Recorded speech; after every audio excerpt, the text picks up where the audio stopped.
Good morning. Well, what a wonderful transformation this project's been.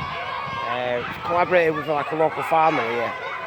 There's been various phases of this work to turn what was a really overgrown conifer edge into a lovely bit of landscaping. So when we turned up, there's some conifer trees, even bigger than that Acer rubrum, that red maple, beautiful tree. So the conifers are way higher than that, overcrowding, just like a fence line that got away. So they've grown out halfway into the road, slow down the traffic. There's a school here, so when the bus driver used to pull in, get the kids up, he'd back round, clatter into a wall corner there. That's been repaired half a dozen times. So the farmers just let them grow out. So the parish council weren't so keen on that, so they sent them some letters to cut them back. So when I turned up, they set to cutting the conifers back, so I went and gave them an hand. And it's a bit, like I say, it's a bit of a collaborative effort. Once the conifers are out the way, we've got a landscape that we can mess about with and make far better. So when I showed up, down here, there was the original dry stone wall coming through at this side all the way along, which was fine when the conifers were overgrowing halfway along the driveway here. But once they cut back, the dogs could get out. So what we did, we took the top stones off the wall, and then raised it up a good 18 inches or so. Put the top stones back on, and then it's just made it dog proof then. So I love jobs like this because the original dry stone wall was put in just over 30 years since, I think, and I know the chap who built it, so it was nice connecting with him, with his work, and then just to see how quality work, quality craftsmanship has lasted a long time. So it did need a bit of TLC, because as the conifer edge was growing up, as it's blowing around in strong winter winds, it just moved the base of the foundations of the wall. So the wall did weave down a little bit. So once the top stones are taken off, we've straightened up the lower courses here of the existing wall. Then once we get a sound wall that we can build on, we've put the extra 18-inch on. We put the top stones back on. So the top stones are all over the place really. An old chap told me you can make a beautiful wall, but if you do a poor job of topping it out, it makes the whole wall look shy. So we took all the top stones off and we dressed them all up to the same height. So as you can see, we've got a beautifully straight top line. So then that reflects in my work and it makes the job look a lot better. So this is the offending corner here. So when I came to do the job, all this was falling down and buckled. So we dropped it down, just re-walled it all the way around. So we put a lot more through stones in, make the wall a lot tougher, a lot more withstand some more grief. We put these boulders here, just to stop any cars from backing into it. I presume at some point we're going to be getting a big stone here, get this area all planted up, and then we'll get we're after a big boulder, and then at some point we'll carve the farm name into it. So as I say, all this was covered with these massive conifers. It was huge. As we took it away, you can now see the 17th century property in all its glory. With the conifers being so big, it was that damp getting into the property because it never gets a chance to dry out. So now that it's going to have a positive effect on the house. So as you can see, the existing wall was only so high, only a year big.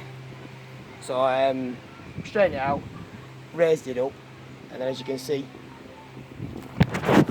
had a bonny job of putting them top stones on. Looks spot on. So as you can see here, on this ash and this lime tree. Let's get a bit of a better view. You can see the extent of where the conifers came to. So now that they're out of the way, the trees have put on some new dormant bud growth has emerged from the trunks. So now the trees can romp on now that they have that extra space to do their own thing. So there's like a little snicket return back to the tree there. That was all broken down, so we've rebuilt that. And as you can see, I think it looks a nice job now. It's just nice and flows nice, links with the property. But now, because the conifers have come down, there's a lot more open. So the client wanted a new hedge put in that eventually will grow up and add some more privacy to the property. So, savage dogs about. So as you can see, this red maple, beautiful tree. You can see where the conifers were growing up. It's just grown away from the light. So once the conifers were down, done a bit of a reduction on the tree just to get some like more natural shape to it. So as we cut it down, maybe I don't know when we're back in December, maybe it's June now. The tree sent out some dormant and advantageous bud growth. Because the sun comes over. Hello. So it's going to put already started to put some new shoots on, and then the tree will decide which are the strongest ones to keep, and then it'll start growing out and we'll get a real balanced canopy over the next 10 years or so. So we'll go in and have a look at it. You get down here, rebuilt this wall. Hey up the horse, hey up!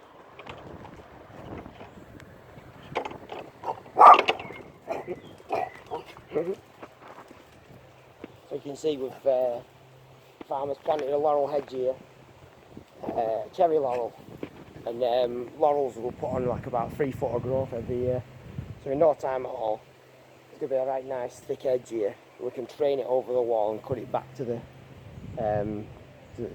face of the wall. A bit more privacy. Well, because it's so fast growing, it won't take so long at all to cover this space, make it more private. As you can see, go right around. I was planting them either side of all the roots. You can see the roots here. It's pointless grinding them out really, because with a species like cherry laurel, they'll grow anywhere, and they love like depleted soils. So we've just dyed them either side of the roots.